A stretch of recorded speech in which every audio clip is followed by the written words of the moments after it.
Sunrise 12 Sunrise دوازده Grammar and Functions ڕێزمان وەرکەکان Unit 6 یەکەی شەشەم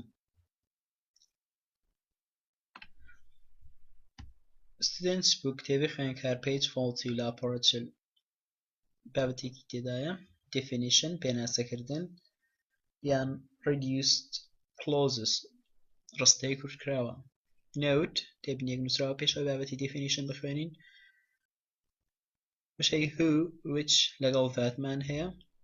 ئەوە وشانە who which that دەگوترێت relative pronouns واتە جێناوەکانی پەیوەندی which کاتێک لەگەڵ ناوی ئاژەڵەکان یان بێگیانەکان یان لەگەڵ شوێنیشدا هەندێک جار بەکاردێ who لەگەڵ ناوی مرۆڤدا بەکاردێ that دەکرێت لەگەڵ هەردووکیان بەکاربێت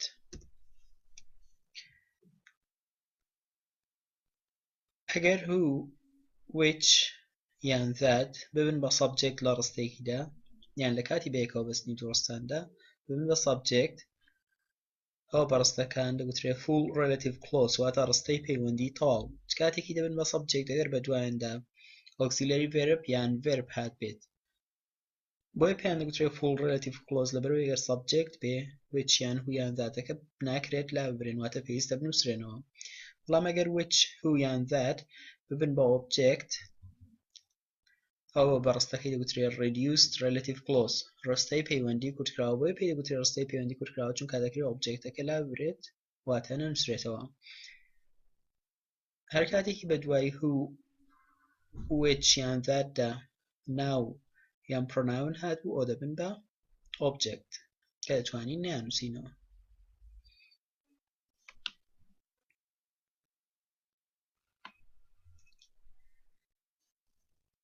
define equipment or places پێناسەکردنی کەلوپەل یان شوێنەکان ئەگەر شوێنەکان یان کەلوپەل پێناسە بکەین ئەی لەسەرتا دەنووسین ناوی شوێنەکە یان کەلوپەلەکە دەنووسین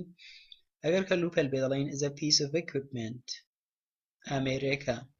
ئەگەر شوێن بێ دەڵێن is a place شوێنێکە بەڵام ئەگەر بۆ خۆی وشێکی جیاوازیدا وەرنە وشەی مەشینیدا بێ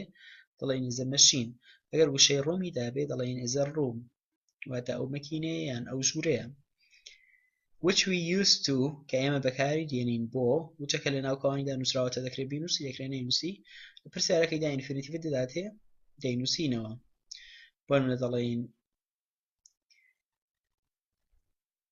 a drill is a piece of equipment ئامێرێکە which we used to کە بەکاری دێنین بۆ make holes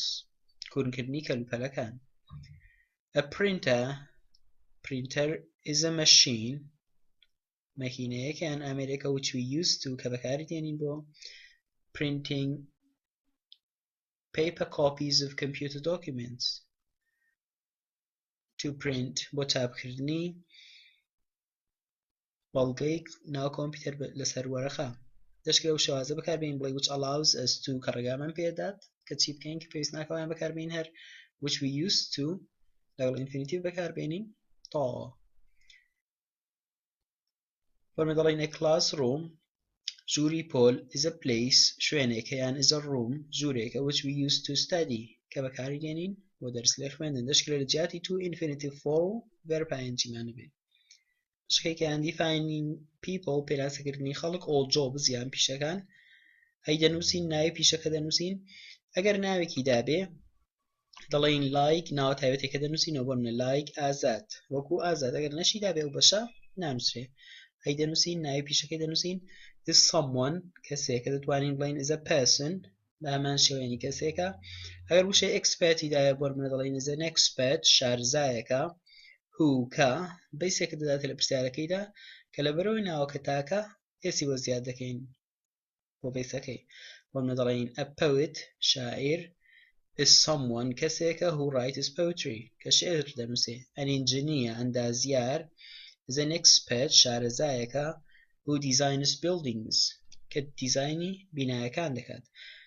لێرەدا who subject واتە پێویستە هەموو کاتێکی بنووسرێتەوە دەشتوانین و شێوازەی بەکاربێنین who people can ask to کە خەڵک دەتوانن داوای لێ بکەن بە دوای تۆکەشدا ئینفینیتیڤ بنووسین کە ئەو شێوازەیان بەکار ناهێنین ئەگەر ناوەکە کۆبوو ئەگەر ناوی پیشەکەی کۆبوو ئەوە ئەی یان ئەن بەکار ناهێنین لە پێش ناوی پیشەکەی لە شوێنی ئزەکەی ئاو دەنووسین و لە شوێنی person یان someone people دەنووسین ئەگەر وشەیەکی جیاوازتری دابێت بۆ نمونە وشەی experts experts دەنووسین who بەشەکەی کە ناگۆڕێت تەنها جیاوازەکەی ئەوەیە کە لێرەدا بەیسەکەی s وەردەگرێت بەڵام ئەگەر ناوەکە کۆی بەیسەکە s وەرناگرێت بۆ دەڵێن poets are people شاعیرەکان ئەو کەسانن یان ئەو خەڵکانن who write poetry کە شێعر دەنووسن engineers are experts ئەندازیارەکان ئەو شارەزایانن who design buildings کە نەخشەی بینایەکان دەکێشن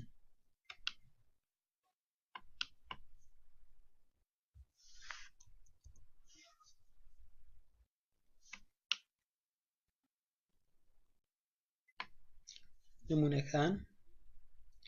define printer پێناسەی printer بکە مەشینە یعنی ئامێرێکە دەستگایەکە لێرە جۆرەکەی دیاری کردووە print paper copies of computer documents بەڵگەنامەکانی کۆمپیوتەر لەسەر کاغەز چاپ دەکات ئەی لە سەرەتا دەنووسی ناوی ئەمریکا دەنووسینەوە printer is a machine printer ئامێرێکە وش دەتوانین بینووسین توانین نینووسین بۆیە بە شێوەی لە ناوکاوین دانووسراوە we used to کە بەکاری دێنین بۆ لە infinitive بکەوە تا کۆتایی دەنووسینەوە print paper copies of computer documents دووەمیان define website designers پێناسەی دروستکەری ماڵپەڕەکان بکە use create internet sites ئەوەی بەکاربێنە create internet sites ماڵپەڕی ئینتەرنێتی دروست دەکەن ناوی پیشەکەی دەنووسینەوە website designers لەبەرەوەی کۆیە ئا بەکاردێنین دەڵێن people ئەو خەڵکانن who کە بە دوای واندا infinitive بکەیت تا کۆتایی دەنووسینەوە who create internet sites کە ماڵپەڕی ئینتەرنێتی دروست دەکەن لێرەدا هو سەبجێکتەوە بۆی پێویستە بنووسرێن سێم define website designers فەرمان ڕستە یەکەمێک جیاوازترە پێناسەی دروستکەری ماڵپەڕەکان بکە experts شارەزان لێرە جۆرەکانی دیاری کردو جۆری پیشەکەیان use create internet sites وڵە ماڵپەڕی ئینتەرنێتی دروست دەکەن دەڵێن website designers are experts دروستکەری ماڵپەڕەکان ئەو شارەزایانە لێرە هیچ وشەیەکی نەداوە بۆیە peopleمان بەکارهێنا بەڵام لێرە بۆ خۆی وشەی experti داوە بۆیە ئەوەی بەکاردێنەوە who create internet sites کە ماڵپەڕی ئینتەرنێتی دروست دەکەن چوارەم ڕووم 23 ژووری 23 place شوێنێکە meet with the clients لەگەڵ مشتریەکانمان یەکتر دەبینین create definition پێناسە دروست بکە هەر کاتێکی ناو ژمارەی لەگەڵ بووناسراو دەبێ واتە پێویست ناکە ئیوان بەکاربێنی بۆیە بەس دەڵێن ڕووم 23 ژووری 23 is a place ئەو شوێنەیە بەخۆی دیاری کردووە place which لە ناوکاویندا نووسراوە توانین بنووسین دەتوانین نینووسین بەڕێوە object we used to کە بەکاری دێنین لە infinitive کەشەوە تا کۆتایی دەنووسینەوە meet with the clients بۆ بینینی کڕیارەکانمان تێبینێک لێر نووسراوە کە تێبینێکی گرنگار کاتێک وچ بوون بە بەرکار لە ڕستەیەکی لێک دراودا ئەوە دەکرێت نەنووسرێنەوە و بە ڕستەکەش دەگوترێت ڕستەی کورتکراوات یا reduced clause وەک ئەو نمونەیە room 209 is the room ژووری 209 ئەو ژوورەیە which we use this year for the meetings کە ئەو ساڵ بۆ کۆبوونەوەکان بەکاربێنین